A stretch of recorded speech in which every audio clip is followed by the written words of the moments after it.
예, 주로 이제 서양에 있는 대표적인 해양 지도자들 네 분을 지금 소개를 해 주셨거든요. 그러면 예. 이제 화면 공유는 꺼주시고요. 예, 화면 공. 예, 제가 오늘 예. 지명 토론 우리 권호인 대표님한테 제가 아까 좀 말씀을 드린 것 같아요. 권호인 대표님 좀 해주시고요. 우리 김연빈 대표님도 좀 나중에 코멘트 좀 해주십시오. 예, 권호인 대표님, 예, 어떻게 보셨습니까? 아이고, 저 역사 공부 많이 했습니다. 아유, 역사 공부. 네, 예. 아주 많은 자료를 준비를 하셔서 충실하게 잘 들었습니다. 질문사에 두 가지쯤 있는데요. 크게 봐서 해전사를 이렇게 정리를 하셨는데, 해전이 지중해에 해전이 있었고, 네. 다시 이제 대서양으로 넘어가죠. 네. 칼레하고 트라팔가는 대서양 해전이 되고요. 예. 이제 현대에 들어와서는 태평양 해전이 있는데, 예. 현재 거는 이게 다루지 않으셨어요. 예. 미드웨이가 1942년에 있었고, 그렇습니다. 포클랜드가 1982년입니다. 예, 맞습니다. 가장 가까운데, 나름 의미가 있는데 아직 정리가 덜 돼서 그런 것 같습니다. 설명은 다 안 하셨는데, 펠리페 2세가 스페인에 예. 강건한 종교 정책으로 예. 많은 유태인들이 이제 네덜란드로 건너가죠. 그렇습니다. 그래서 그 세력이 영국하고 합세를 하게 되고, 예. 나중에 칼레 해전에서 서로 맞붙게 되죠. 예, 영국이 승리한 거죠. 예. 그런데 칼레 해전에서 영국이 승리해가지고 곧바로 영국이 제국으로 가는 것은 아니고요. 그 예, 중간 그렇습니다. 과정. 예. 네덜란드가 한동안 17세기는 예. 네덜란드가 더 강성한 시기가 있었던 것 같습니다. 맞습니다. 예. 동인도 주식회사도 영국에 1년 앞서서 네덜란드가 이렇게 서로 세우게 되는 그런 역사가 맞습니다. 있는 것 같고요. 예. 여기는 언급을 안 하신 것 같은데, 전쟁이 끝나면은 육지 전쟁은 이게 국경이 명확히 정해지죠. 예. 근데 해전은 전쟁이 끝나면은 서로 이렇게 금긋기가 어렵지 않습니까? 예. 예, 그래서 국제 수로기구가 이제 결성이 되는 거죠. 왜냐하면 예. 전쟁하고 난 뒤에 바다 금긋기를 잘해야 되는 거니까. 예. 아까 토리 데시아스 조약하고 사라고사 조약은 설명을 하셨는데, 예. 그때는 로마 교황청에서 결정을 했고, 근대에 그렇습니다. 와서는 IHO가 이제 그거를 하게 되는 거죠. 예. 아까 마지막 화면 중에 에리스 루즈벨트 딸 에리스가 명성 황후릉에 가서 이렇게 문묘석을 탄 거를 이렇게 보여주셨는데, 예. 거기가 경기도 미금시의 홍릉입니다. 홍릉. 예, 맞습니다. 홍릉하고 윤릉이 같이 있죠. 근데 예. 홍릉은 고종하고 고종비가 합장이 돼 있는, 그러니까 어떤 사람의 문묘석은 아니고 예. 홍윤릉에 있는 문묘석을 탄 거를 찍은 것 같은데, 아마 그때 예. 안내한 사람들이 뭘 잘 모르고 안내를 해준 것 같아요. 예. 그런 게 돼 있고, 그 고전에 카스라 텝스 미락의 그 전 단계가 영국의 거문도 점령 사건이 있죠. 예. 1885년입니다. 예, 맞습니다. 조선이 러시아 쪽에 줄을 선 거죠. 예. 예, 그래서 도저히 안 되겠다 해가지고, 그때 뭐 외교적으로는 좀 문제가 있었지만은 영국이 거문도를 강제 점령을 하죠. 예. 그래서 서방 세계에서 조선을 바라봤을 때는 조선은 서방 편이 아니고 러시아 편이었다. 그래서 조선이 대외적으로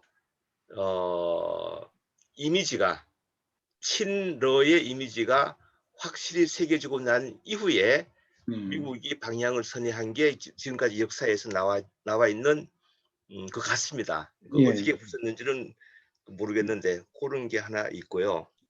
아까 얘기하신 것 중에 월터 롤이라고 적으셨는데, 월터 랄레이, 엘리자베스 1세 여왕의 애인이었습니다. 예, 예.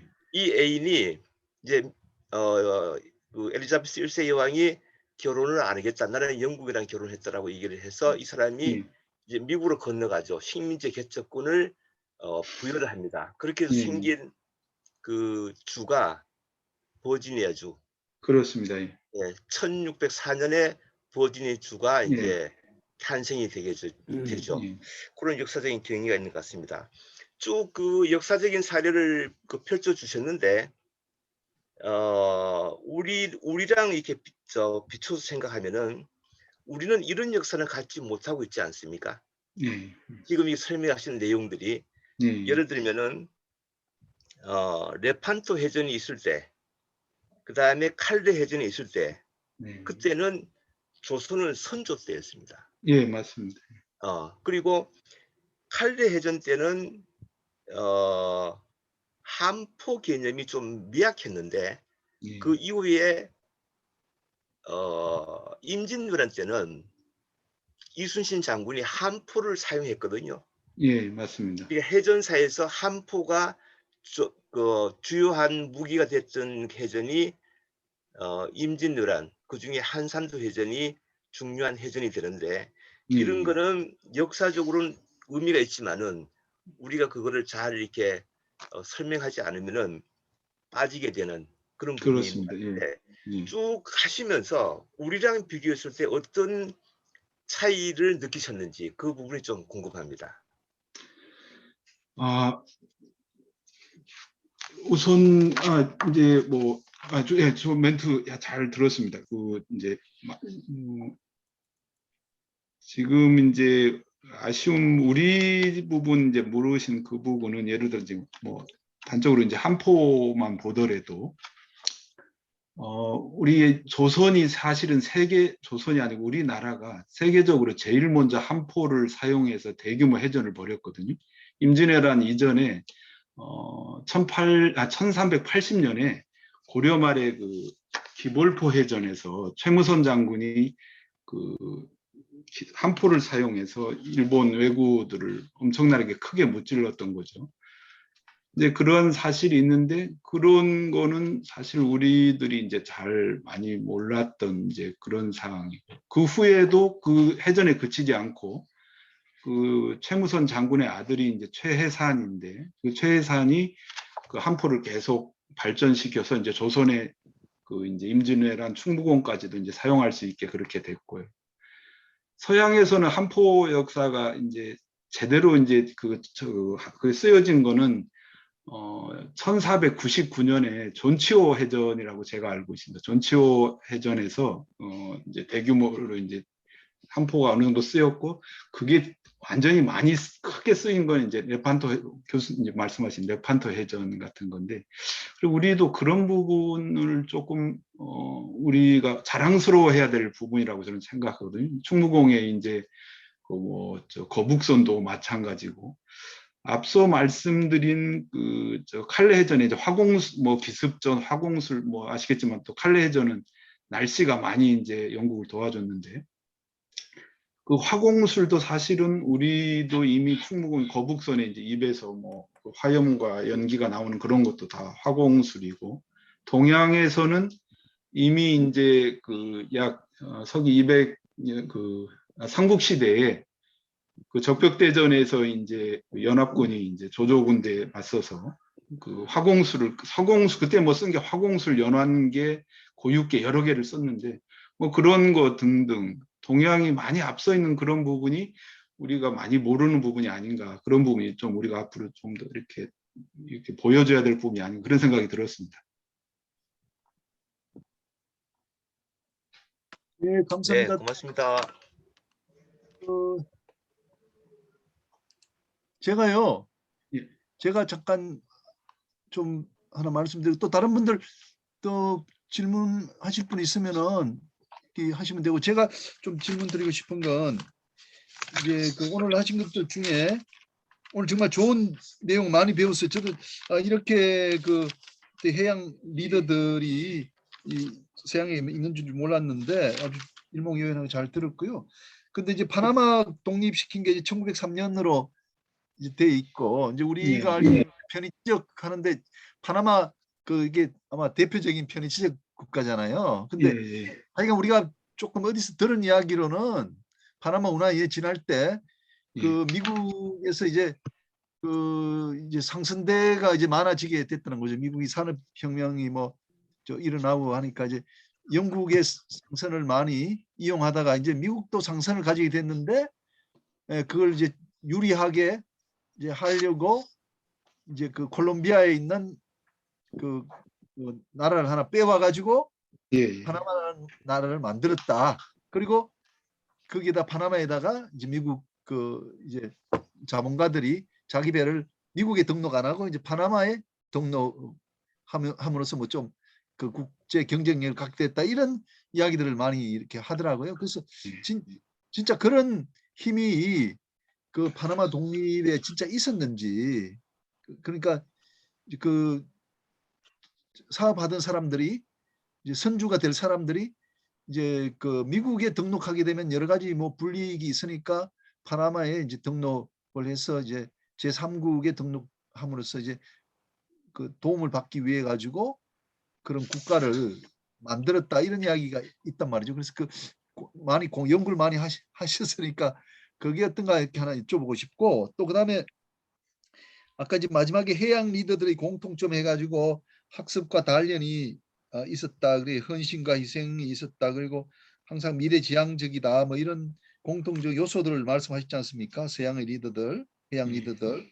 근데 이제 여기 바다와 사람들의 읽어보면은 이번에는 뭐 시간이 없어서 그렇겠습니다만 우리나라 그 해양인들도 많이 여기 나오지 않습니까? 예를 들면은 신성모, 신성모 그 우리가 엑스트라 캡틴 같은 경우도 그 보니까 그분도 뭐 보성 전문학교도 나오시고 고대의 전시 나오시고 중국에 가서 또 공부하시고 또 영국 가서 또 상선대학 나오시고 뭐 이렇게 보면은 그 지금 말씀하신 그 공통점에 속하시는 분이 아닌가 이런 생각이 들거든요. 그래서 맞습니다. 우리나라 좀 해양 리더들이 누가 좀 있는지 오늘 발표할 시간은 없습니다만 예를 들면 뭐 손원일 제독이라든지 아니면 그 이런 신승모 이런 분에 대해서 잠깐 좀 설명을 해주시면 좋을 것 같아요. 예, 이상입니다. 아이고, 저기 교수님 너무 어려운 질문이시고요. 어렵다. 아니 솔직히 말씀드리면 저기 제가 해운사는 공부한 적이 없기 때문에 앞서 질문 두 가지 하셨는데 첫 번째 질문 그 파나마 치적에 대한 부분은 저도 얼핏 그렇게 교수님 그 말씀하신 정도만 알고 있습니다. 그래서 그 부분은 제가 뭐 다른 분들이 아마 알고 계신 분이 있을 것 같고요. 두 번째 말씀하신 우리 한국에서의 그 저기 해양 리더들 말씀을 뭐 신성모 우리 저기 엑스트라 마스터 뭐 당연히 뭐 꼽아야 되고요. 그 다음에 우리나라 최초 1호 선장이자 1호 항해사인 신승선 선장님, 이분도 아마 거기에 들어가실 분이 아닌가. 이분이 이제 단순한 1호 선장이었다는 거를 넘어서서 이제 교육자셨고 애국자셨거든요. 그분이 그 당시 이제 광저우에 개항했던 그 태극기를 그 후손들이 몇십 년간 가지고 있다가 나중에 지금 인천 박물관에 그 태극기가 지금 개양되어 있는 걸로 그렇게 알고 있습니다. 그리고 또 하나 한 분 의미 있는 분을 더 꼽으라면 우리 1954년부터 59년까지 5년간 우리나라 동해호라는 배가 세계 일주를 최초로 했습니다. 그 배의 캡틴을 하셨던 그 배순태 선장님, 이런 분들도 뭐 훌륭한 분이라고 생각을 합니다. 예, 감사합니다. 예, 또 질문하실 분 있으시면 김연빈 대표님. 최덕님 대표. 최덕님. 제가 아까 나성진 시판관님 해운 인물 관련 재미있고 아주 심도 있는 얘기 너무 재미있게 잘 들었습니다. 저도 다른 각도에서 해운을 보시고 또 이런 전 세계 해양 리더들 역사적으로 어떤 분이 있었는지 저도 이게 처음 아시는 분들 특히 이제 엘리자베스 여왕 나왔을 때 이분도 이렇게 해운에 기여를 하셨다 이렇게 생각을 하고 또 이렇게 보니까 그런 각도에서 보니까 굉장히 재미있게 잘 들었고요. 제가 생각하는 지금 현재 과거의 역사적으로 좀 바다를 이용한 어떤 해양 정책이나 아니면 그 당시 나름대로 그 물류 인프라를 개척한 그 놀라운 인물들이 많았다는 걸 많이 배웠는데 현재 근대에 와서 해운인이나 뭐 해운이나 이제 물류는 이제 많이 발달했지만 세계적으로 해운 물류의 상징적인 그런 인물은 좀 그렇게 많지는 않는 걸로 좀 나왔습니다. 그래서 지금 사실 20세기에는 보면은 여러분 다 아시지만 그리스의 그 선박왕 오나시스라고 있죠. 이제 그분이 뭐 실질적인 전 세계가 다 아는 해운왕이고요. 21세기도 와서는 특히 이제 지금 2021년, 2022년 그는 저는 생각하기로는 미스터 디에고 아폰테라고 있습니다. MSC 지금 현재는 세계 2위의 선단을 가지고 있죠. 예, 390만 TU의 선단을 가지고 있는데 곧 이제 440만 2023년에는 세계 1위가 될 겁니다. 그분이 그 아버지 때부터 해가지고 차터 마켓이나 이런 데를 갖다가 좌지우지하고 엄청난 인사이트가 해운에는 있는 분이거든요. 실제로 오너이면서도 그 아버지 때부터 해가지고 세계 해운 물류를 지배했던 그런 분이고요. 실제로 이렇게 발전한 지는 얼마 되지 않았습니다. 한 20여 년 됐는데. 그리고 전통적으로 여러분 잘 아시는 또 AP 몰러 그룹에 지금 돌아가셨죠. 2010년도에 돌아가셨습니다. AP 몰러 회장님이 돌아가셨는데 그 전에 그 할아버지가 이제 머스크 몰러 해가지고 지금 머스크 그룹이죠. 덴마크의 뭐 경제 상당한 부분을 차지하는 그 몰러 그룹, AP 몰러 그룹 그 회장님이 뭐 전 세계를 한 세 사람 정도 지금 꼽을 것 같습니다. 근데 한국은 어떤 좀 광의적인 관점에서 바라봐야 됩니다. 물론 이제 선장님이나 각자의 포지션에서 정말 열심히 하시고 빛내신 분이 많은데 저는 그 무엇보다도 우리나라 해운을 발전시키고 해양 정책을 지금같이 대규모 선단을 이끌어갈 수 있는 어떤 교두보가 됐던 그런 분은 그 조중훈 회장님으로 지금 알고 있으면 당시 이제 저희 한진해운이 대한선주를 인수해가지고 지금 세계적인 선단 한때까지는 세계 3위까지 갔었거든요. 2019년 아닙니다. 1997년도에 그 독일의 2위 선사인 세나토를 인수해가지고 굉장히 이게 선단 확충을 하려고 지금 그게 다 있었으면 얼마나 좀 좋았을까 하는 그런 안타까움이 있는데 그랬고 또 한 가지는 근세에는 여러 이제 그 해운 정책을 많이 입안하신 분 중에서 지금은 뭐 현존하고 계시고 인터넷 얼마 안 된 유창근 사장님이 아닐까 저는 생각이 듭니다. 유창근 사장님은 지금 2만 TU 선박을 갖다 이거 없었으면 우리나라 지금 같은 어떤 물류 사태에 대응할 능력이 없었습니다. 그나마 현대상선에서 그렇게 해줘서 다행이고요. 그리고 스컬업을 통해서 어떤 환경 문제도 해결하는 그런 어떤 용단을 내셔가지고 성공적으로 좀 해운 정책을 이끄신 이 두 분을 지금 꼽지 않을까. 그 외에도 많이 있습니다. 옛날에 뭐 한진해운이나 현대상선이나 많이 계신데 제가 볼 때는 근세 한국에서 해운 산업을 발전하신 분은 그 분이고 학계에서도 뭐 많이 계시죠. 많이 계신데 일단 업계에서는 이 두 분을 꼽라고 좀 말씀하고 싶고요. 하나 더 제가 좀 드려도 되겠습니까? 좀 안타까운 얘기인데 아까 지금 그리스 피레로스 얘기가 나오셨는데 그때부터 그 피레로스가 중요성이 강조돼서 피레로스항은 좀 이 동지중해와 흑해를 여는 아주 이스탄불과 함께 교두보로 발전했는데 지금 피레로스항은 어떻게 됐냐면은 중국에서 2016년도에 그 지분의 51%를 매입하고 운영권을 따냈습니다. 그뿐만 아니라 중국은 지금 코스코를 앞세워가지고 전 세계 한 60개 항을 투자해가지고 중국몽을 실현하기 위한 그 1대1로의 어떤 교두보 역할을 코스코가 하고 있거든요. 좀 이태리 쪽 유럽은 이제 이태리 쪽에 뭐 베니스항, 트리스테항 4개를 투자해가지고 정말 유럽, 아프리카를 또 나가려고 또 진출하고 있고 뭐 동남아는 물론이고 지금 엄청나게 투자를 많이 하고 있고 그의 반면에서 우리나라는 어떤지 보면은 2008년도에 우리도 그런 계획을 세웠습니다. 그 한진해운이 스페인 알게시라스 이거 뭐 몇 번 나오고 김인영 교수님도 잘 알고 계시고 신문시장에도 좀 냈던 그런 얘기인데 그때 이제 유럽의 스페인을 통한 그 남북 항로 확보에 노력을 했고 또 그 남유럽 허브를 통해서 그 아시아 남미 그리고 북미 그리고 아프리카를 연결하는 그 허브 포트를 가진 선사는 그 당시 이제 머스크밖에 없었는데 한진해운이 그때 한 6위 정도 됐었거든요. 전 세계 이제 컨테이너 선단이. 근데 선두적으로 알게시라 포트 프로젝트를 단행했고 결국 이제 알게시라스를 필두로 해서 아프리카, 캐나다 그리고 남미, 북아프리카 뭐 아까 얘기했던 레반테 지역도 이런 4개 노선을 또 만들었어요. 만들어 가지고 전 세계를 사실 놀라게 했습니다. 그때 코스코도 우리를 많이 부러워했고, 그때 이제 조인트 오퍼레이션 같이 했던 데가 UASC, 뭐 CCNI, 남미선사, 중동선사 이렇게 했는데, 그때 CKYH도 다 부러워했어요. 근데 제가 그걸 인볼브했고, 코스코, 한진, UASC, CCNI 그때 그 조인트 오퍼레이션 제가 의장이었고, 그리고 얼마나 다른 선사들이 있고, 우리 말고도 CKYH 말고도 유럽 선사도 되게 많이 부러워했습니다. 근데 지금은 어떻습니까? 지금 한국 정부는 뭐 지금 정권은 바뀌었지만은 이런 한진항의 어떤 이런 걸 계획을 완전히 공중에 날려버렸고, 저희를 부러워하던 코스코는 중국의 지원을 받아서 세계 60개국의 어떤 터미널을 좀 투자하고 있습니다. 그래서 국가의 어떤 해운 해양 정책 그리고 미래 물류 산업에 대한 관심이 앞으로 10년 후, 100년 후에 물류 사업이 얼마나 발전시킬까를 좌지우지합니다. 그래서 지금도 어떤 글로벌 물 사태에 뭐 허덕이는 많은 수출업자들이 있는데 진작 그 정말 정부가 어떤 인사이트나 해량을 가지고 바른 길로 갔었으면은 지금 이렇게 중소기업 업체들이 쓰러지는 일이 없었겠지 하는 때늦은 후회를 하면서 저는 말을 마칠까 합니다. 이상입니다. 예. 예, 감사합니다. 예, 좋은 코멘트 감사드리고요. 그 김연빈 대표님. 예, 김현빈입니다. 예, 그 오늘 그 나송진 그 심판관님 강의 잘 들었습니다.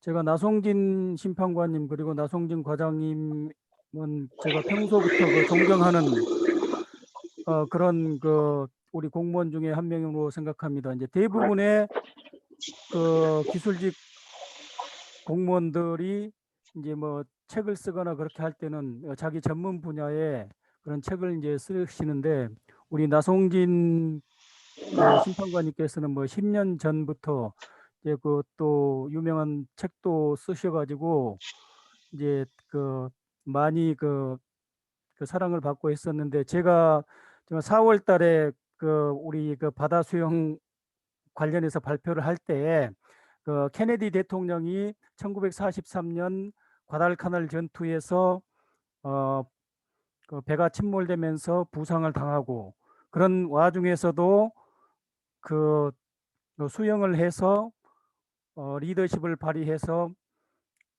그 부하들을 다 구해내서 이제 그런 것이 바탕이 돼서 인략 그 미국의 대통령까지 되었다. 이제 그런 내용을 제가 이제 발표를 했는데 사실은 이제 그 내용이 그 10여 년 전에 우리 나송진 박사님께서 그 썼던 그 책 속에서 이제 제가 그 이제 읽었던 그런 기억이 있어서 그것을 이제 찾아서 제가 발표를 이제 했던 겁니다. 그런 면에서 하여튼 제가 이제 나송진 박사 또 나송진 과장님을 굉장히 이제 존경을 하고 있는데 오늘 마침 이제 이렇게 발표를 해주셔서 굉장히 고맙게 생각하고 아주 좋은 기회였다고 생각합니다. 이제 저는 그 우리 지금 이 모임이 28회째 그 계속되고 있는데 주로 이제 이 모임은 이제 기술 파트, 뭐 해운 파트 이제 그런 분야에 주로 이제 많이 그 발표를 하고 있습니다. 근데 이제 제가 생각한다기보다 제 간단히 의견을 말씀드리면은 물론 이제 당연하게 그런 해운이라든지 조선이라든지 그런 전문적인 그런 것도 이제 아주 중요하지만은 또 어떻게 보면은 오늘 또 많이 그 해양 정책이라는 얘기가 많이 나왔는데 그 해양 정책, 뭐 해양 전략 그런 좀 더 그 면에서 우리의 국민들이 해양 사상을 알고 국민들이 바다를 중시할 수 있도록 하는 그런 분야에 좀 그 강의도 간혹 가면서 좀 포함을 했으면 좋겠습니다. 그런 면에서 이제 전번에 발표했을 때 우리 그 홍승용 박사님 차관님께서 뭐 해양 전략을 이제 발표를 하셨고 또 이제 그런 측면에 오늘 우리 나송진 박사가 발표하신 것도 또 이제 그런 면이라고 생각하는데 앞으로는 이제 좀 더 그런 면이 좀 더 강화됐으면 좋겠습니다. 그래서 또 이제 뭐 전에 우리 고명석 그 당시 해양 경찰 교육원장님께서도 또 이제 뭐 그런 이제 해양 문화라든지 그런 부분을 발표를 했는데 앞으로는 그 해양 정책, 해양 전략 그런 부분에 좀 발표가 좀 있었으면 좋겠고 그런 측면에서 제가 좀 한 분을 추천하자면은 우리 그 전에 이제 동국대학교에 그 명예 교수로 계시는 이제 윤명철 교수님이 있는데 그분이 굉장히 많은 이제 해양 관련 책을 쓰셨어요. 그리고 뭐 동아시아 지중해 뭐 그와 뭐 우리 해양 그다음에 뭐 한민족의 해양 활동 이야기라든지 예, 그런 책들을 많이 쓰셨고 그분은 단순하게 뭐 해양 관련 책을 쓰신 것뿐만 아니라 이게 뭐 중국에서 그 뗏목을 타고 일본까지 바로 항해를 하고 그래서 고대에 그 우리 민족들이 그 일본을 왕래하고 했던 그 루트를 직접 체험하신 그런 아주 그 문무를 겸비한 그런 분이라고 생각해서 이제 제가 한번 그런 그 윤명철 교수의 강의도 한번 들어봤으면 좋겠고 또 이제 그 수산 분야에서는 수산 분야라기보다 그것도 이제 전체적인 그 해양 정책이라 뭐 그런 부분인데 우리 전에 그 해양 박물관장을 하셨던 우리 그 주광현 박사님의 뭐 이제 조기 평전이라든지 그런 것도 좀 이제 들어서 우리 이 모임이 모처럼 활발하게 진행되고 있는데 그렇게 그 좀 더 이 그 강의의 범위를 좀 확산시키고 그렇게 했으면 좋겠습니다. 오늘 그 나성진 그 박사님, 과장님 강의 오늘 잘 들었습니다. 감사합니다. 예, 예, 감사합니다. 예, 예, 좀 그 해양 정책, 해양 전략 강의 많이 들을 필요가 있다고 보고요. 그것도 우리가 나중에 책으로 만들 때 너무 참 균형을 잘 이룰 수 있을 것 같아요. 근데 그런 분들 좀 접촉해서 이렇게 뭘 그 초대하기가 좀 어려워가지고 제가 접촉이 이제 쉽지가 않아서 그 문제가 그 윤명철 교수님한테는 말씀을 드려서 전번에 이제 흔쾌하게 요청을 그 말씀을 승낙을 받았어요. 그래서 아직 제가 그렇습니까? 이게 지금 그 말씀을 못 드렸는데 예, 이 그런 분들 아주 뭐 강의 나가면 뭐 뭐라 그럴까 좀 배우 잘 받고 하실 텐데 우리는 전부 재능 기부라 가지고 제가 재능 그거를- 기부라고 말씀을 확실하게 드렸습니다. 네. 한번 모시죠 뭐. 예. 예. 뭐- 박정면 부국장님, 박정면 부국장님 뭐 질문 있으실 것 같은데. 아이, 말씀 잘 들었습니다.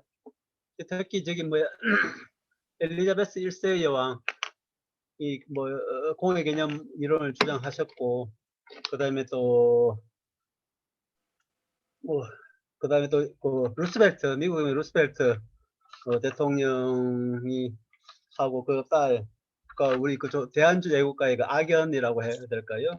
참 좋지 않은 인연을 이렇게 갖고 있다는 것도 잘 말씀 잘 들었고, 그다음에 특히 우리 그 육담 최남선 선생님 같은 경우는 이제 해외에서 소년에게라고 해가지고 굉장히 그 우리 바다의 중요성을 많이 일찌감치 알려주신 분인데 그분의 말씀이 이제 누가 한국을 구원할 것이냐 이런 말을 남기시다 하시니까 굉장히 좀 의미 있는 그 말씀이었고 그런데 이제 우리 아까 말씀하셨는데 그 최무선 장군이 그 함포를 가장 먼저 사용했다.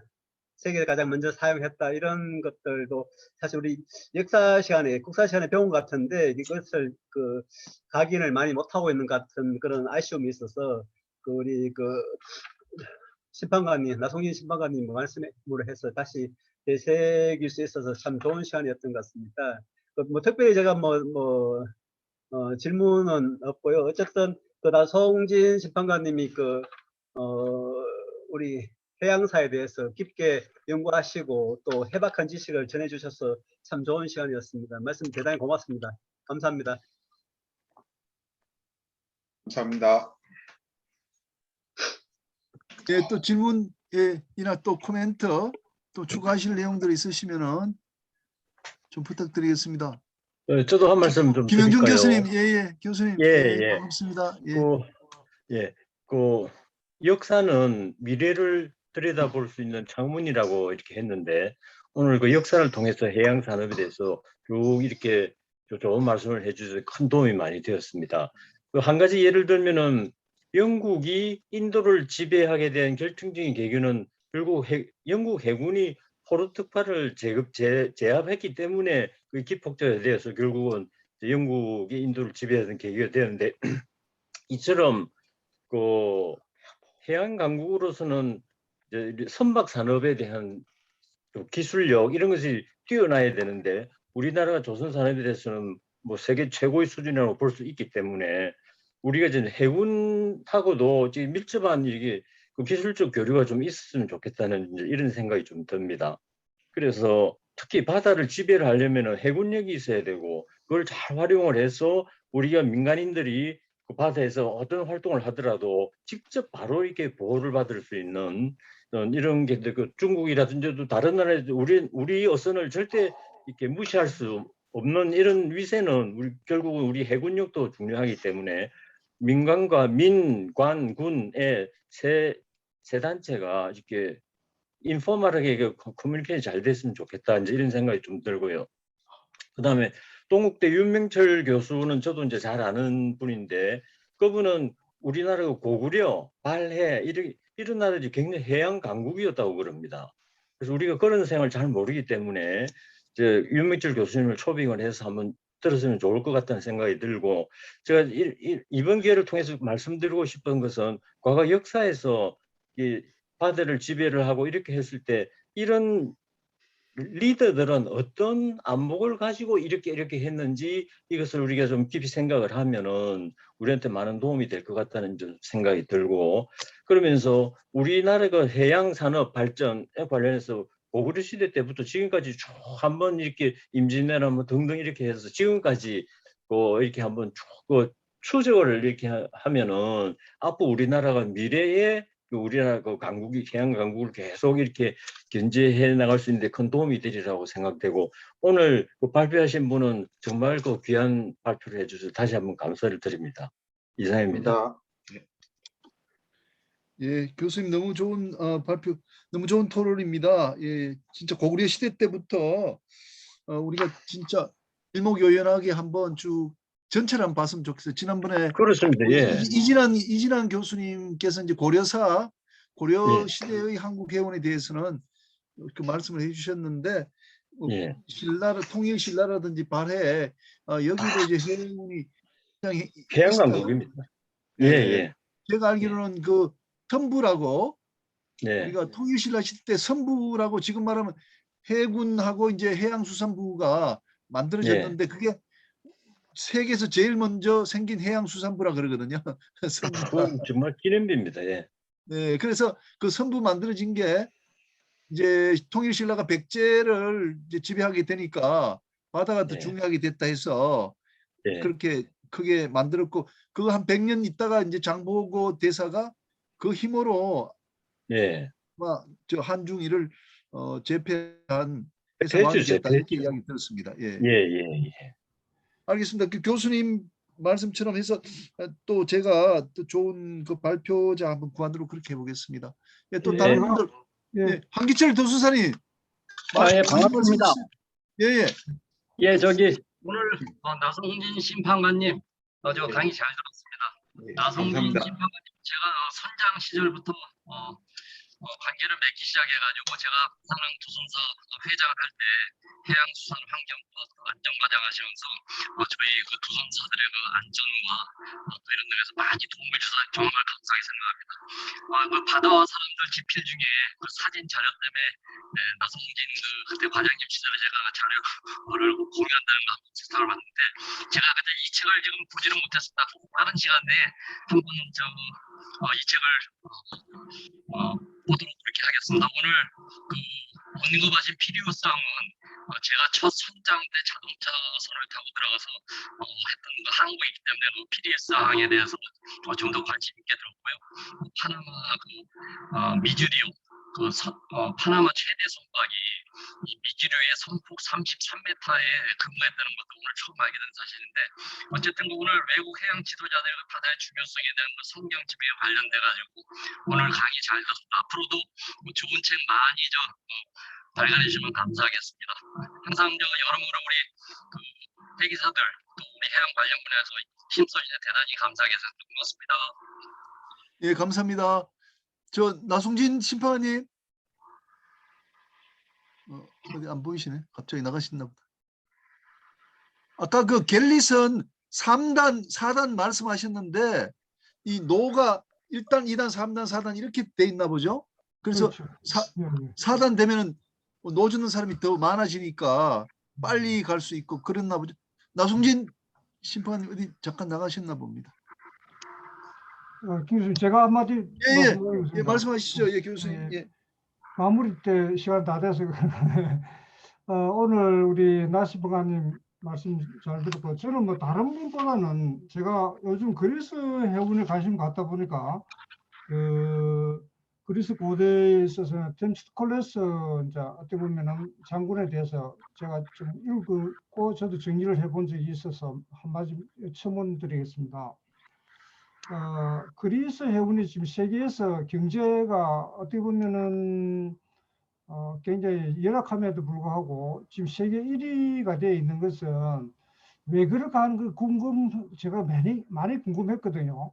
그래서 제가 뭐 이런저런 자료를 많이 찾아보니까 그리스 문헌에서도 이제 이분을 이야기하고 있습니다. 그리스가 해운이 지금 세계적으로 1위를 하는 것은 살라미스 해전의 승리가 하나의 계기가 됐다는 그런 이야기를 하고 있는 논문들이 좀 몇 편 나와 있더라고요. 나와 있고, 제가 또 사학자가 아니기 때문에 그쪽에는 다 못 보고 해운 경제라든지 그래서 해운 정책에 대한 이런 논문 몇 편에서는 그렇게 언급하고 있거든요. 그런 면에서 보면은 이 전쟁은 여러분 아시다시피 그 전에 490년에 저게 그 페르시아가 다리우스 황제가 쳐들어왔을 때 마라톤 전투에서 이제 아까 말씀했지만은 또 그리스 아테네가 주축이 돼서 이겼거든요. 그런데 이 아테네가 이제 그러면서 이제 아테네가 그리스의 폴리스 국가로서 강자를 등장하지 않습니까? 그 전에는 스파르타에서 게임이 안 됐거든요. 근데 저게 그러고 이제 그 템스토클레스가 또 페르시아 들어올 거라는 걸 이제 자기들이 알고 있었기 때문에 이분은 그 당시에 이제 아테네 지역의 남쪽이죠. 남동쪽에서 나오는 은강에서 나오는 그 돈을 아테네 시민에게 나눠줘야 되는데 안 나눠주고 그 돈 가지고 배를 지은 거야, 사실은. 그래가지고 배를 200척을 준비해가지고 육전에서는 도저히 안 되거든요. 그 헤로도토스 역사책 보면은 120만 대군인가 그래 들어왔다 그러거든요. 근데 물론 이제 지금 그 시오노 나나미 책에 보면 주자 책에 보면 3, 40만 이렇게 이야기하는데, 그래 아테네하고 스파르타가 해봐야 그 동원할 수 있는 군사력이 얼마 안 되거든요. 그러니까 이제 여기는 그 배로 승부를 할 수, 바다에서 승부할 수밖에 없다고 템스토클레스에서 결정했거든요. 그래서 그 미네에서 강력하게 주장해서 배를 만들고 아테네를 제가 이야기했지만 피레스 항구까지 연결되는 그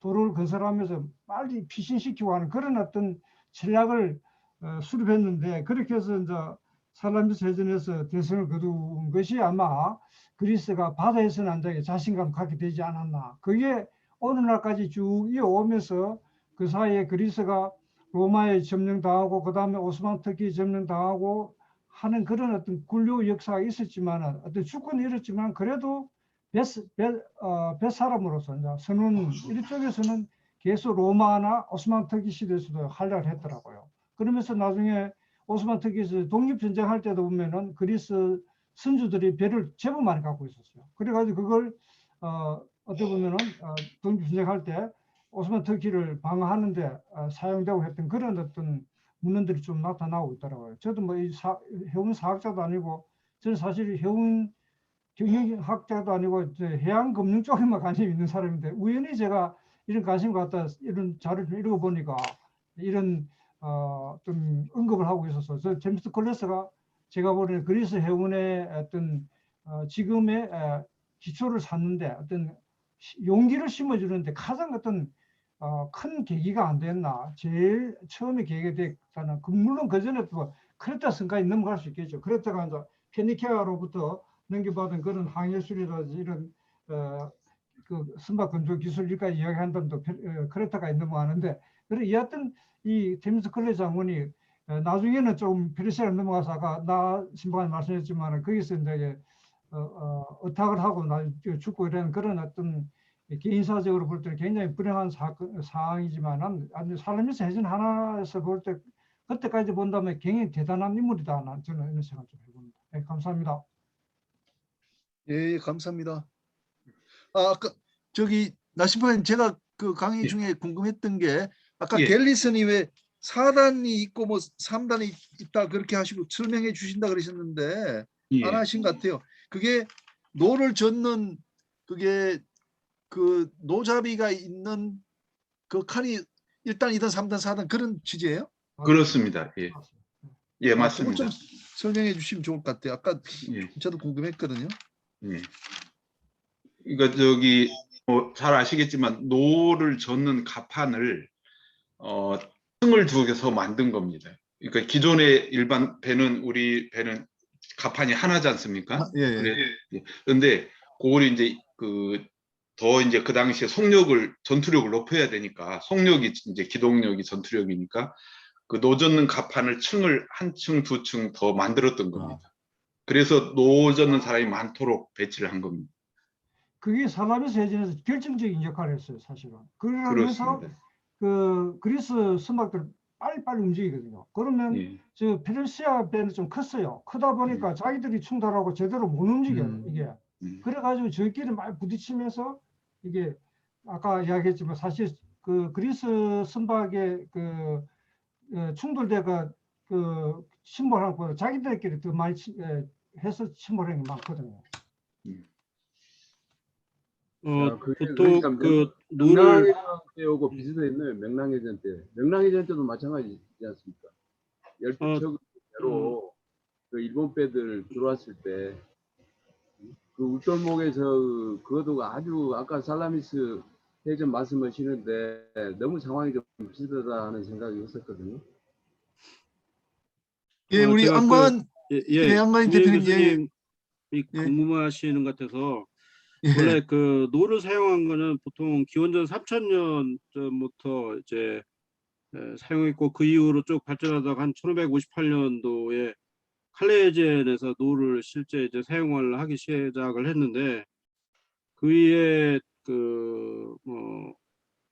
트로이 전쟁 때 이제 그때 그 펜티콘터 군함 같은 형태의 이제 전함을 만들기 시작해서 그 전에는 이제 1단 노를 가지고 이제 보통 한 양쪽에 한 선으로 되어 있는 거를 주로 하다 보면 이제 속력이라든지 이런 쪽이 그때 당시에 이제 뭐 활을 쏘거나 이런 형태였는데 이제 그 이후에 이제 뭐 함포나 포들이 사약이 이제 발견되고 이제 하면서 스피드를 내기 위해서 그 밑에 바닥 쪽에 1단, 그다음에 2단, 3단 이렇게 해가지고 이제 스피드를 쓰게 된 거죠. 그래서 최근에 말하면 이제 뭐 가벤 프로펠러처럼 그런 형태를 노를 가지고 이제 스피드를 올려서 그러니까 좌우 전후로 속력을 빠르게 내거나 방향을 변화시키거나 이런 형태로 해서 이제 2단, 3단을 이미 썼다는 거죠. 그때 그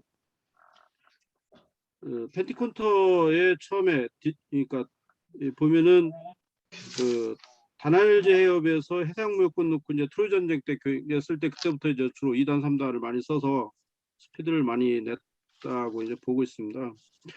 저는 이제 오늘 나성진 박사님이 말씀하신 내용을 굉장히 좀 색다르게 들었는데요.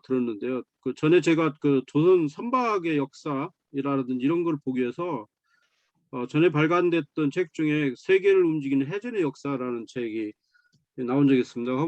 허홍범 박사가 쓰신 거기서 세계를 움직인 이제 해전에서 미래의 해양 가치를 일깨다 이런 형태로 해서 이제 하셨는데 그때 보면 오늘 나성진 박사님이 말씀하셨던 그런 내용들이 이제 언급됐었지만 오늘 사실 나성진 박사님이 굉장히 깊이 얘기를 많이 해주셨는데 저는 조금 우리가 여기를 통해서 오늘 김현민 대표님이 말씀하셨듯이 현재 우리가 지금 이런 여러 가지 토론하는 거는 현재의 내용들에 대해서 주로 얘기를 했잖아요.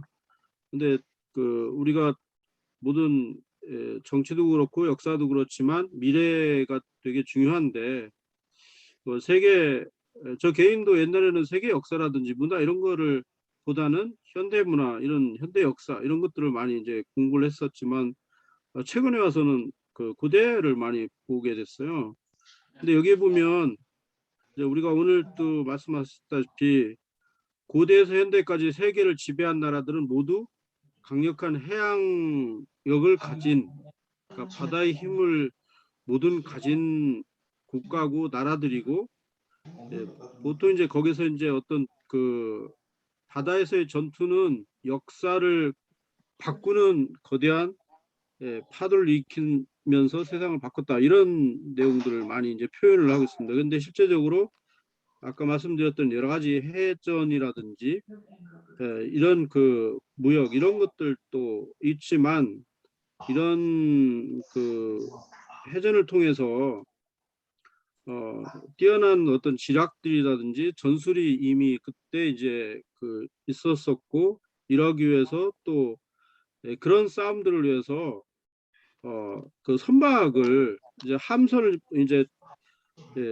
선박을 계속 그 업데이트 시켰습니다. 그러니까 범선서부터 시작해가지고 굉장히 많은 배들을 계속 해서 이제 각 지역에 이제 해전을 할 때마다 할 때마다 그런 범선이나 이런 것들이 계속 업데이트됐고, 그래서 이제 어떤 선박이나 이런 것들도 결국 이제 군함, 함선 이런 것들도 이제 계속 2단, 3단의 노를 업데이트 시키듯 그런 식으로 이제 발전시켰습니다. 그래서 각국의 나라들이 옛날에 보면 전체적으로 많이 잘 살았던 나라, 강국이었던 나라는 뭐 그 그리스, 스페인, 뭐 포르투갈, 영국 모두 다 해양 강국이었던 나라들이었거든요. 물론 거기에도 이제 우리나라는 좀 안타깝게도 어떤 그런 역사들, 해전의 역사를 보면 우리나라도 굉장히 훌륭하신 분들이 굉장히 많았습니다. 이순신 장군을 비롯해서 많은 분들이 있었고, 또 이제 그 조선이나 옛날의 역사에서도 해양에서 굉장히 많은 싸움들을 해서 많이 잘 이겼고 견뎌냈던 역사들이 있는데, 그 이후로 그거를 발전시키지 못했던, 현재까지도 아직 뭐 해양수산부가 어디 있어야 되니 없어야 되니 이런 형태까지 나오는 걸 보면 상당히 안타깝다고 보는데, 앞으로 미래는, 최근에는 모든 역사나 그 지략가들이 얘기하는 것들은 실제 현재 바다가 전 세계의 또 국가의 무역의 대부분을 이루는 장소고, 또 풍부한 자원을 가지고 있는 장소임에도 불구하고 그거를 잘 활용하지 못하는 그런 부분이, 또 그게 바다에서 보통 육상에서 나는 어떤 제조나 이런 것들도 다 연계되어 있다는 거죠. 바다니까 그냥 바다의 형태만 있는 게 아니라 뭐 배도 만들어야 되고 여러 가지 물자도 해야 되고, 또 뭐 거기 병사들이 싸워야 되니까 거기에 대한 것들도 굉장히 많다는 거죠. 그래서 이제 이런 부분들이 향후에 좀 더 우리가 업데이트를 해서 이제 미래 어떤 산업으로, 미래 선진국으로 가려면 반드시 해양력이 강한 나라가 국력을 대표한다, 이런 표현까지도 요즘에 많이 하고 있고, 또 다가올 미래는 그 미래의 평화나 이런 걸 결정한 주요한 요인이 해양력이다라고 그렇게 많이 표현을 하고 있거든요. 그래서 저는 이제 오늘 그 나성립 박사님이 말씀하신 그런 내용을 통해서, 야, 우리나라도 왜 이런 부분들을 좀 더 어떤 역사들을 더 많이 그 발표를 하고 뭐 컨퍼런스나 이런 걸 통해서 많이 알려서 이제 해양 산업의 강국이 되려면 해양 산업이 반드시 업데이트 되지 않으면 안 된다. 그래서 우리나라 정책이나 이런 부분들도 해양 산업이 상당히 가야 된다라고 봅니다. 그래서 말씀드리고 싶고요. 그다음에 제가 이번 주에 그 수요일 날, 목요일 날 그 부산 세종시에서 탈탄소 그 관련된 정책 전략 회의를 정부하고 했었었는데요. 그래서 되게 재밌는 걸 느꼈습니다. 이 탈탄소를 굉장히 많이 말을 하지만, 대응 전략을 말하지만 육상 쪽에서 하는 탈탄소에 대한 거는 아직도 기술이나 모든 것들이 굉장히 뒤져 있다. 해양보다 훨씬 더 뒤져 있다. 라는 것들을 많이 느꼈어요. 그래서 그날 또 이제 제가 그런 얘기를 많이 했었는데, 우리가 이런 역사를 통해서 우리 모두가 좀 더 많은 그 것들을 배우고 널리 홍보를 해서 우리가 해양 산업의 우리가 역사를 좀 한층 더 높이고 우리가 그 국가의 미래 산업을 해양역에서 강화시켜서 찾아가는 것도 그게 맞다. 그래서 우리 모두가 이런 부분에 대해서 좀 더 널리 알려야 될 필요가 있다. 이렇게 말씀드리고 싶습니다. 이상입니다. 예, 좋은 말씀 감사합니다. 예. 대표님 좋은 말씀 감사합니다. 예. 또 혹시 뭐 지금 10시 조금 넘었습니다만 한두 분 더 말씀하셔도 될 것 같아요. 우리 학생들 중에서 누구 한국해양대학이나 아니면은 오션폴리텍 학생들 중에서도 좀 말씀 좀 한번 해주세요.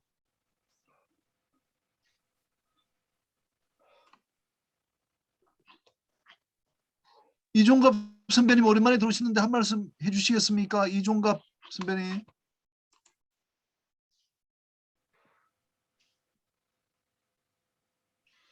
예, 제가 복장이 좀 불량해서. 예, 네, 오랜만입니다. 오늘 저 나성진 박사님 강의 잘 들었습니다. 제가 평상시에 관심 있던 분야이긴 한데 따로 드릴 말씀은 없고 잘 들었습니다. 고맙습니다. 예, 감사합니다. 예. 최재홍 선배님.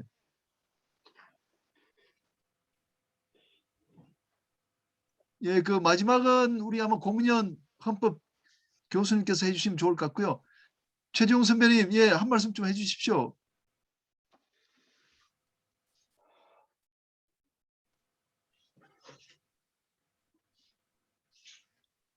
마이크 켜주십시오. 됐습니까? 예. 예. 제가 듣기만 하고 있다가 이렇게 또 말씀을 청하셔서 말씀드립니다만, 저도 김현미 대표님이나 안강원 대표님이 말씀하신 그 부분에 대해서 아주 깊은 관심을 가지고 있습니다. 저희도 분명히 그런 부분을 특히 ESG 펀딩을 제가 요즘 많이 이제 고려를 하고 있는데, 그런 부분에서 해운이 굉장히 큰 비중을 차지하는 그러한 분야가 될 거라고 저는 생각하고 있고, 그런 점에서 앞으로 이 탈탄소, 그러니까 이 탄소 균형, 이 부분에서도 해운의 비중이 굉장히 크게 작용할 거라고 생각하고 있습니다. 그런 면에서 두 대표님께서 말씀하신 것처럼 해운을 어떤 고려의 중심에 놓지 않고는 이 탈탄소 또는 탄소 균형은 생각할 수 없는 것이다. 저도 그렇게 생각하고 있고, 그런 부분을 정부 정책에 많이 반영할 수 있게 했으면 좋겠다는 생각입니다. 그리고 역시 오늘 역사 공부를 많이 했는데, 저도요. 역사라는 거에서도 해양, 바다, 이것은 정말 그 나라의 국력을 과시하는 그런 부분이었기 때문에 우리도 계속 해운에 대해서 큰 투자를 해서 좀 더 이 바다를 향해 나가는 그런 해양 강국이 될 수 있도록 했으면 좋겠습니다. 이상입니다. 예, 감사합니다. 예, 그러면 우리 고문현 교수님, 예, 좀 멋지게 정리 한번 해주십시오. 예, 반갑습니다. 제가 지난주에는 지방 출장을 가서 제가 끝나고 들어와가지고 너무 아쉽게 참석을 못했고요. 오늘은 다시 뵙게 돼서 반갑습니다.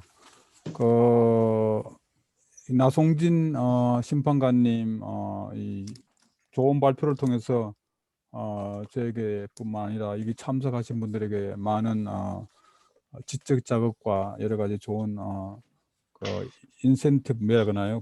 연구 자료를 많이 제시해 주신 것 같아서 감사드리고요. 특히 뭐 지정 토론을 해주신 우리 이 권오인 대표님하고 김연빈 대표님이 좋은 지정 토론을 해주셔가지고 특별히 자세히 제가 뭐 정리하거나 할 건 없는데, 그리고 또 시간도 많지 않아서 그러는데 하여튼 제가 느끼기로는 우리 심판관님의 이 아주 주옥 같은 발표를 통해서 해양 역사에 대한 이 짧은 시간이지만 객관과 거기에 대한 인사이트를 많이 얻었습니다. 다시 한번 깊이 감사드리고 뭐 여러 가지 뭐 좋은 그 에피소드라든가 여러 가지 뭐 그 스파르타 왕 레오디나스에 대한 거 뭐 동상과 관련해서 좀 있는 말을 뭐 와서 가져가라 뭐 이래 가지고 그 뭐 라틴어까지 설명을 해주고 싶은 거 이런 학구적인 자세를 보니까 더욱더 제가 사실 저도 처음 들어보는 말인데 이런 것은 상당히 많은 기감이 되고 또 이렇게 또 번역을 해서 또 소개해 주려고 하시다 보면 이게 준비하신다고 굉장히 많은 시간이 걸리지 않았을까 해서 다시 한번 감사드립니다. 뭐 여러 가지 좋은 말씀을 많이 해주시는데 특히 엘리자베스 대 여왕의 여러 가지 정책에 대해서 일반 국가 정책해서 했는데 제가 이제 여러분들이 질문을 안 하시니까 제가 한 개 질문을 하면서 이제 마무리하고 싶은데요. 조금 전에 그 우리 심판관님께서 종교 문제를 슬기롭게 해결하셨다고 이렇게 이 엘리자베스 여왕의 일반 국가 정책에 발표를 하셨는데 이게 지금 가끔씩 끊기기 때문에 혹시 제 말씀이 안 들리면 다시 말씀하세요. 저도 한 2분씩 하다가 한 10초씩 끊깁니다. 이게 지금 좀 불안정하기 때문에 그래서 이 종교 문제를 슬기롭게 해결했다 그러는데 저는 이 엘리자베스 여왕이 아니라 그 헨리 8세 엘리자베스 여왕과 헨리 8세 관계를 잘 모르는데 헨리 8세가 그 종교 문제를 슬기롭게 해결한 게 뭐예요? 영국의 그 무슨 종교가 있죠? 그 기존의 그 로마 카톨릭에서 탈퇴하고 영국 그 성공회 성공회를 하면서 그 헨리 8세가 원래 이혼을 하고 싶었는데 뭐 아까 전에 뭐 부인이 여러 명 있고 몇 있잖아 8명 있다 했는데 그 이혼을 하고 싶은데 옛날에 로마 카톨릭은 뭐 성경에 하나님이 맺은 걸 사람이 풀지 못한 데였어. 그냥 죽을 때까지 싫든 좋든 같이 하니까 이게 도저히 그 이혼을 못 하니까 그 로마 카톨릭에 의하면 이혼을 할 수가 없어요. 그러니까 안 되겠다 해서 그냥 그 로마 카톨릭을 탈퇴하고 새로 성공회를 만들어가지고 거기서는 이혼을 자유롭게 할 수 있는. 그래서 제가 보기엔 슬기롭게 해결한 게 아닌가 그런 생각하는데 혹시 그게 제 말이 맞는지 아니면 이 엘리자베스 여왕이 어떻게 그게 종교 문제를 슬기롭게 해결했는지 좀 고견을 부탁드리고요. 또 연계해서 뭐 여러 가지 좋은 말씀 다 해서 제가 특별히 할 건 없는데 그 마지막에 우리 안광은 대표님이 탈탄소 관련 전략회의에 참석하셔서 여러 가지 좋은 시사점을 주시면서 미래산업은 우리나라의 국가의 미래산업은 앞으로 해양역에서 찾아야 한다는 상당히 시사점을 말씀하시면서 또 마지막에 최재용 대표님도 ESG까지 말씀하셨는데 저도 지금 ESG 가칭 협회 또는 학회를 만들고 있습니다. 그래서 같이 해양도 같이 ESG를 같이 했으면 좋겠고요. 이건 ESG는 아시지만 환경, 사회적 책임 그리고 그다음에 거버넌스에서 어제 김민영 교수님이 고대 다른 교수님 발표할 때 잘하시라고 어제 댓글도 다신 것 같은데 그래서 그게 제가 ESG에 제가 그게 상사법학회도 참석했습니다. 왜냐하면 이게 지금 ESG는 학문의 영역이 없어요. 이게 뭐라 그러나 범학문적인 인터디시플리너리 하는 것인데 지금 제가 이렇게 참석해서 배우는 것도 어떻게 보면 ESG를 하기 위한 그리고 탈탄소 전략을 세우기 위한 탄소 중립을 위한 것이라고 보는데 그래서 굉장히 중요하다는 것을 다시 한번 이 공감대를 형성할 수 있었고요. 그래서 제가 마지막으로 말씀드리면 7월 6일 날 우리 다음 주 화요일입니다. 7월 6일 날 화요일 날 지금 기후변화 환경 문제가 심각해서 원포인트 개헌 저희들이 기자회견을 합니다. 7월 6일 오전 10시에 프레스센터에서 서울대학교 성낙인 총장님 그리고 뭐 여러 분들 조성기, 안성기 뭐 기자들 배우 등이 참석해서 30인 선언하고 그리고 나서 한 300인 정도가 헌법 개정을 하려고 하는데 여기에 계시는 종료한 분들은 나중에 제가 부탁드리면 참석해 주시면 나중에 이제 이것이 계기가 돼서 해양수산 관련 아마 개헌도 같이 해야 될지 몰라요. 그래서 일단은 그게 이제 기후변화 그리고 생물 다양성을 보호하기 위한 그런 환경을 대한민국의 국민과 국가는 기후 변화와 그리고 생물 다양성 보호를 위하여 노력해야 한다. 보호해야 한다. 이렇게 해서 그 헌법 제1조 3항을 개정하는 그걸 제안을 하는데요. 그렇게 해서 결국 이게 또 탈탄소 문제도 관련되기 때문에 같이 우리 지혜를 모아서 같이 하고, 그거 이제 같이 하면 나중에 이 해양, 해양, 수산, 해운 이렇게 관련해서 여러 가지 같이 나가야 되기 때문에 나중에 같이 지혜를 모으면 좋겠습니다. 예, 감사합니다. 예, 감사합니다. 제가 좀 마무리 말씀 좀 드리면요.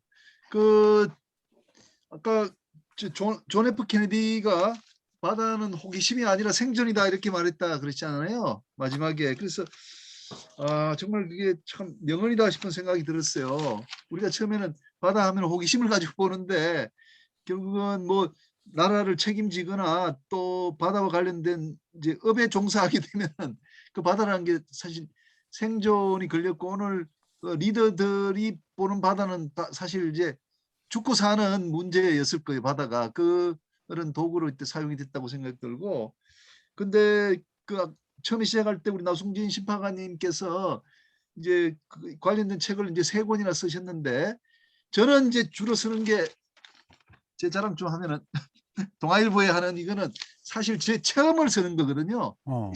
쉽습니다. 내가 느낀 바를 뭐 이렇게 글로 글재주를 뿌려가 쓰는 거기 때문에 아주 쉬워요. 근데 나성진 박사가 한 거는 배를 타면서 자료를 혼자 모으고 그 뒤에 공무원 생활을 하면서도 자료를 모아가지고 연구해서 그 책을 3권을 펴신 거거든요. 그래서 저하고는 차원이 완전 다른 정말 연구를 많이 하셔가지고 이런 결과물을 냈다.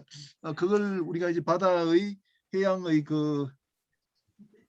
이제 그 작품으로 이렇게 남겨주셨다는 데서 진짜 대단히 고맙다는 그 말씀을 드립니다. 그리고 오늘 이게 학생들 많이 좀 들어와 있는데 곧 배를 타실 분들인데, 나성진 선배가 하신 것처럼 여러분들도 배 타시면서 무슨 분야든지 꾸준하게 자료를 모으거나 이렇게 하면은 그게 큰 나중에 자산이 되고 활용도가 높다, 이런 말씀을 좀 드리고 싶고요.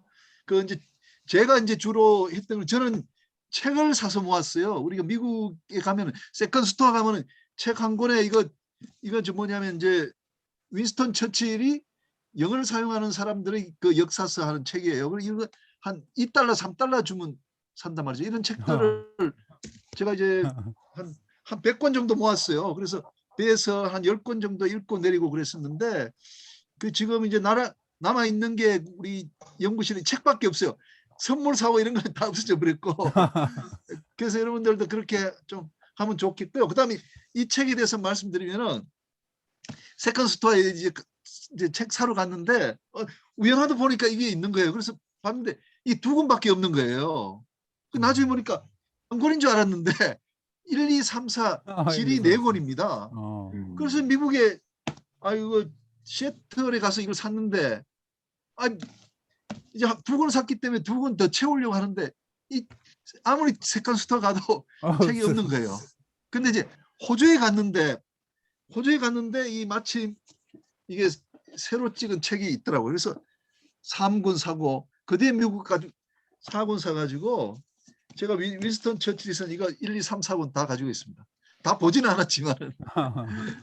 그래서 이게 제 자산 한 1위쯤 되고요. 그다음에 제가 미국에 이제 어떤 분을 좀 알게 됐는데, 그 집에 놀러 갔더니 이분이 이 미국 사람들, 이거 니미츠 장군을 되게 니미츠 제독이죠. 그러니까 2차 세계대전 때 이제 아마 태평양 함대 사령관 하신 분일 거예요. 니미츠 이 제독을 미국 사람들은 대단히 존경한다 그러더라고요. 그래서 아까 이거 말씀하신 그런 분 중에 아마 미국에서는 아마 니미츠를 치지 않겠나 이렇게 생각이 듭니다.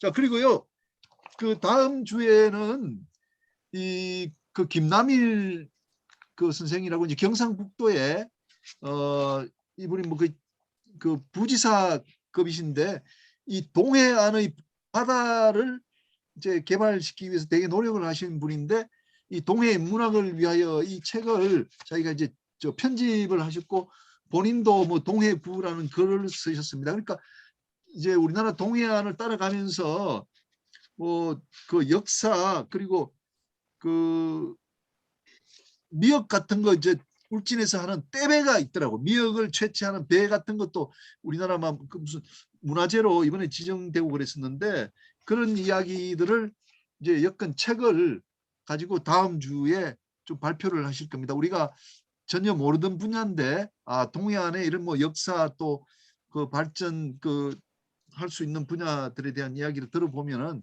상당히 재미있으실 것 같습니다. 그래서 다음 주에도 여러분들 많이 나와서 좀 들어주시기 바랍니다. 자, 우리 나성진 박사님 이 책 같은 거 어떻게 사면 되는지 좀 한번 말씀해 주시면서 이게 비매품인가요? 이 책이 3권 있지 않습니까? 예, 1권은 이제 제가 그냥 그 비매품으로 그 당시 이제 몇백 권 찍었는데 지금 찾기가 어렵고요. 2권은 이제 그 판매를 했었는데 그것도 15년 전이기 때문에 거의 없습니다. 없고 3권은 이제 3권은 그 해기사협회에서 지금 그 저 판매하고 있습니다. 그러면 해기사협회 연락하면 되겠네요. 예, 그렇습니다. 예, 제가 그거는 우리 단톡방에 좀 구매할 수 있는 방법들 한번 또 올려드리도록 하겠습니다. 자, 그러면 오늘 저 바다 저자 전문가의 대화는 이걸로 마치도록 하겠습니다. 여러분 오늘 저녁에도 많이들 들어오셔서 같이 공부하게 돼서 저 기뻤고요. 좋은 밤 되시기 바랍니다. 여러분 감사합니다. 감사합니다. 수고했습니다. 감사합니다. 수고하셨습니다. 수고하셨습니다. 예, 나 박사님 수고 많으셨습니다. 예, 고생하셨습니다. 감사합니다. 예. 안 대표님 감사합니다.